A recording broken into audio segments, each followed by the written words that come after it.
Let's open the book on page 50 to solve the fourth exercise from the reading and speaking part of this unit. Answer the questions. What did Adam Hochschild get right and Douglas Haig get wrong? What differences are there between the medical understanding of shell shock then and now? Which two breakthroughs led to blood banks? Why was the death rate still high? What were the two main things that impacted on the lives of the upper classes? How did women's lives change after World War I? Why is there still debate about this? What part did the trenches in World War I play in the development of plastic surgery؟ رح نرجع نسمع التيب سكريبت مرة تانية لحتى نلاقي الإجابات على هدول الأسئلة. انتوا عم تسمعوا التيب سكريبت، لما تلاقوا إجابة شي سؤال خدوا نوت لحتى تجاوبوا على هدول الأسئلة بقلب الكويز. Lasting legacies. Barbed wire and other technology. World War I, 1914 to 1918, was supposed to be the war to end all wars, but it was in fact the beginning of all modern conflicts. The new technology that reached the battlefields forever changed the way that armies fought. It could be argued that technology had always played an important part in war, but previously it had not been so sophisticated, and above all, so destructive. However, it wasn't only armoured tanks, high-powered machine guns and aerial bombardment. As Adam Hochschild describes in his essay, To End All Wars, the most important innovation of all was the barbed wire fences, the most unassuming weapon used. What barbed wire did was prevent direct charges on the men in the trenches. Hochschild got it right, unlike Douglas Haig, the commander of the British forces in France. Haig said, "I believe that the value of the horse and the opportunity for the horse in the future are likely to be as great as ever. Aeroplanes and tanks are only accessories to the men and the horse." As on so many other occasions, he could not have been more mistaken. Recognition of PTSD, or shell shock. Psychological victims of war are as old as war itself. The Bible, the Greeks and Shakespeare all tell us this. But it wasn't until World War I that science began to understand this properly and give the kind of diagnoses that are familiar to us today. During the war, medics still thought that shell shock, as it was known, was down to the physical impact of military explosions. But gradually, another theory began to form. That what caused the peculiar symptoms exhibited by huge numbers of soldiers, 80,000 in the British Army alone, were emotional, not physical stress factors, in particular the proximity to death and the hideous sight of watching a friend or enemy meet a gruesome end. Traumatized soldiers shared many common symptoms such as speech difficulties, twitches, anxiety, and digestive disorders. The thing doctors found baffling was that these symptoms persisted long after the war was finished. It wasn't until over 60 years later, in 1980, in the aftermath of the Vietnam War, that this affliction would be formally recognized as post-traumatic stress disorder. Blood banks.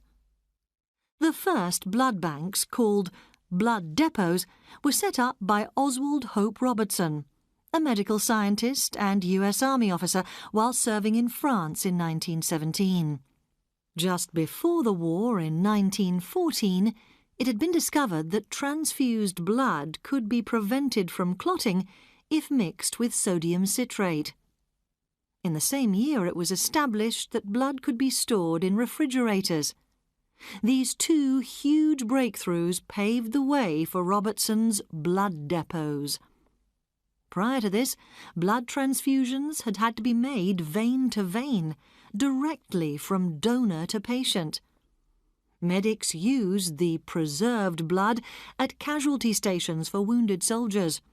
However, survival rates were not good, because one vital thing they had overlooked was the importance of blood groupings. 3 blood groups, A, B and O, had been identified in Vienna in 1901 by an Austrian, Karl Landsteiner. Nevertheless, the wartime advances led to a blood donor service being established in London in 1922. Here, all volunteers were tested for blood group and screened for diseases. The decline of aristocracy. World War I had a devastating impact on the British upper classes. The sons of the aristocracy, fortunate enough to survive the war, returned to find their place in society no longer automatically assured. Their numbers were severely reduced. Even the Prime Minister's son was killed. This meant that in the immediate post-war, those who had been expected to become leaders, particularly in politics and business, were no longer there. There was also a fall in the number of those willing to work as their servants. History professor Joanna Bork says, "In the past, the servant class in upper-middle-class homes were those people whose family tradition was to work there. When someone left, the cook would recommend her niece, and that no longer happened."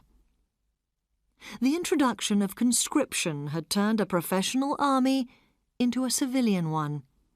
New officers could now come from humble backgrounds and, like the many thousands of emancipated women, they were not prepared to abandon the possibility of social advancement that the war had brought them and go back to being shopkeepers and servants. Women's emancipation. Something that historians still wrangle over is how much World War I liberated women. In reality, women's work was already on the rise before 1914, and once the war was over, many women went back to their old jobs. However, without doubt, women successfully carried out a huge number of traditionally masculine roles during the war. And without doubt, some of the post-war fashions, such as the flapper garçon, little boy look, flew in the face of pre-war feminine dress codes.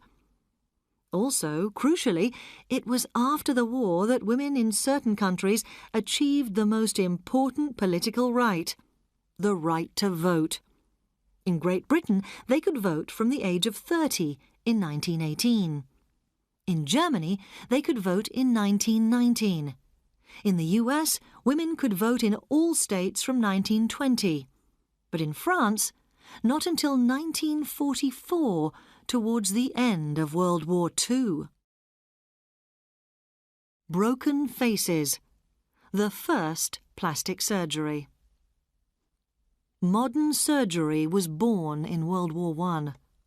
Civil and military hospitals acted as theatres of experimental medical intervention, and the outbreak of war changed the course of plastic surgery forever. Trench warfare meant that the head and the face were especially exposed to enemy fire and received extensive trauma wounds. Countless veterans survived the war, but paid the price by ending up maimed, mutilated, and disfigured. These were the so-called broken faces, named after an expression coined in France by Colonel Yves Picot, president of the Union des Blessés de la Face et de la Tête, which was founded in 1921. By the end of hostilities, there were about 6.5 million war invalids in France. Surgeons from the warring countries faced a considerable flood of these broken faces and were charged with giving them human features again, to ease the plight of their reintegration into civil life. Missing flesh and bone were covered up with grafts, an innovation that came about by using skin from other parts of the body. بعد ما قرينا الارتكل صار فيكن تجاوبوا على هدول الأسئلة. بعد ما خلصتوا الكويز خلينا نشوف شو المفروض يكونوا الإجابات على هدول الأسئلة.